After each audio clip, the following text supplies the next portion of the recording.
സിനിമയിൽ ഇപ്പോൾ നിറഞ്ഞു നിൽക്കുന്ന താരമാണ് ഫഹദ് ഫാസിൽ.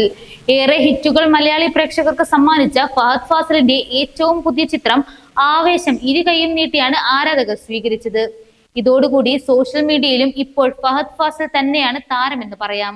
ചിത്രത്തിലെ ഇലുമിനാട്ടി എന്ന് തുടങ്ങുന്ന ഗാനവും ആവേശം എന്ന ചിത്രത്തിലെ പല സീനുകളും ചിത്രത്തിലെ ഫഹദ് ഫാസിലിന്റെ ലുക്കുമെല്ലാം സോഷ്യൽ മീഡിയയിൽ ഇന്നും ട്രെൻഡിങ് തുടരുകയാണ്. അതുകൊണ്ട് തന്നെ താരത്തിൻ്റെതായി പുറത്തു വരുന്ന വാർത്തകളെല്ലാം ഏറെ സ്വീകാര്യതയാണ് ലഭിക്കുന്നത്. എന്നാൽ ഇപ്പോഴിതാ ഫാസിൽ നടത്തിയിരിക്കുന്ന ഒരു വെളിപ്പെടുത്തലാണ് ചർച്ചയായി മാറുന്നത്.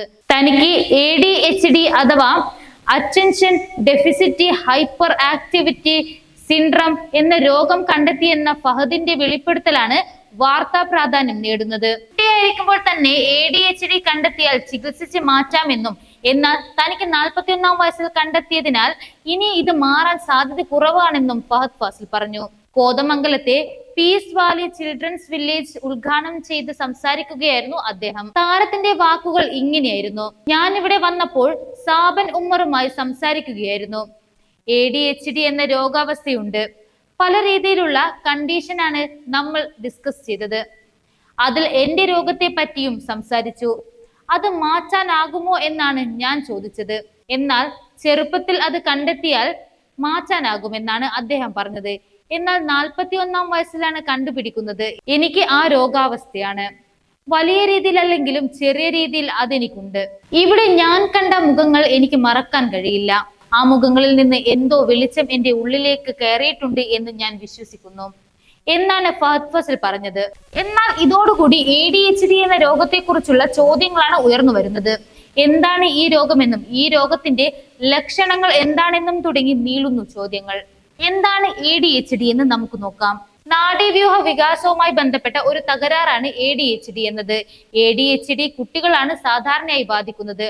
അപൂർവമായി മുതിർന്നവരെയും ഇത് ബാധിക്കുന്നുണ്ട്. ADHD കുട്ടികളുടെ പഠനത്തെ അടക്കം ബാധിക്കുന്നുണ്ട് എന്നതാണ് മറ്റൊരു വസ്തുത.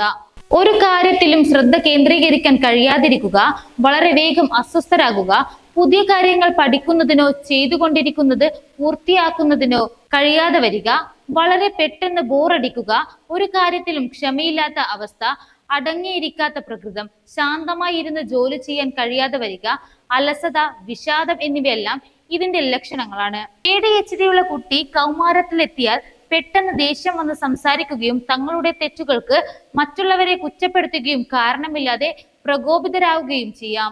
ഒപ്പോസിഷൻ ഡിഫൻഡ് ഡിസോർഡർ എന്ന മാനസിക പ്രശ്നവും, കള്ളം പറയുക, മോഷണം, വീട്ടിൽ നിന്ന് ഒളിച്ചോടിപ്പോവുക തുടങ്ങിയ തീവ്രമായ സ്വഭാവ ദൂഷ്യങ്ങളും കുട്ടികളിൽ കാണാറുണ്ട്.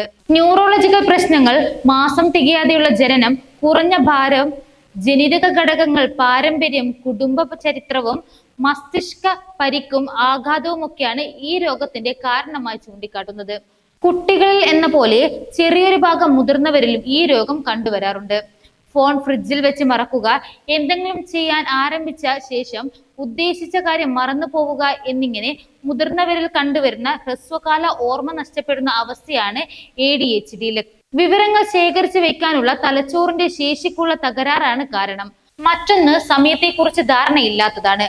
വൈകി വരിക, എന്തെങ്കിലും ചെയ്യാൻ അവസാന നിമിഷം വരെ കാത്തിരിക്കുക, ചെറിയ ജോലിയാണെങ്കിൽ പോലും ചെയ്തു തുടങ്ങാനുള്ള ബുദ്ധിമുട്ട് എന്നിവയും ADHD ലക്ഷണങ്ങളാണ്.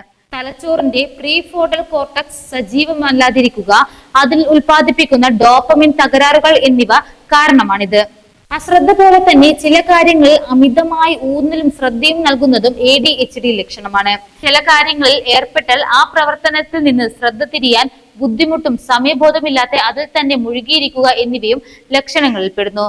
ഡോപ്പമിൻ പോലുള്ള ന്യൂറോ ട്രാൻസ്മിറ്ററുകളുടെ നിയന്ത്രണവുമായി ബന്ധപ്പെട്ട തകരാറുകളാണ് ഇതിന് പിന്നിൽ. ചിന്തയിൽ മുഴുകി പരിസരം മറന്നു പോവുക, സംസാരിച്ചു കൊണ്ടിരിക്കുമ്പോൾ വിഷയത്തിൽ നിന്ന് തെന്നി മാറി മറ്റെന്തെങ്കിലുമൊക്കെ സംസാരിക്കുക എന്നിവയും ADHD മൂലം സംഭവിക്കാം. തലച്ചോറിലെ ഡിഫോൾട്ട് മോഡ് നെറ്റ്വർക്കിന്റെ അമിത പ്രവർത്തനം മൂലമാണിത്. കൂടാതെ നിരാകാരണങ്ങളെ കൈകാര്യം ചെയ്യാനും ഇവർ ബുദ്ധിമുട്ടുണ്ടാകും. അമിത ചിന്ത, ഉത്കണ്ഠ, സമ്മർദ്ദം എന്നിവയും ഇതിന് കാരണമാകാം. ന്യൂറോ ട്രാൻസ്മിറ്ററുകളിലെ അസന്തുലനം വൈകാരിക പ്രതികരണങ്ങളിലേക്കും നയിക്കാം. ഒന്നിലധികം പരിശോധനകളിലൂടെയാണ് ADHD സ്ഥിരീകരിക്കുന്നത്. തലച്ചോറിലെ ഡോപ്പമിൻ, നോർ അഡ്രിനാൽ എന്നീ രാസവസ്തുക്കളുടെ പ്രവർത്തന വൈകല്യം മൂലമാണ് ഈ അസുഖം വരുന്നത്. മരുന്നുകളും സ്വഭാവ രൂപീകരണ ചികിത്സയും ആവശ്യമാണ്. എന്നിരുന്നാലും രോഗിയും കൂടെയുള്ളവരും ഇതൊരു ക്ലിനിക്കൽ പ്രശ്നമാണെന്ന് മനസ്സിലാക്കുകയാണ് ആദ്യപടി.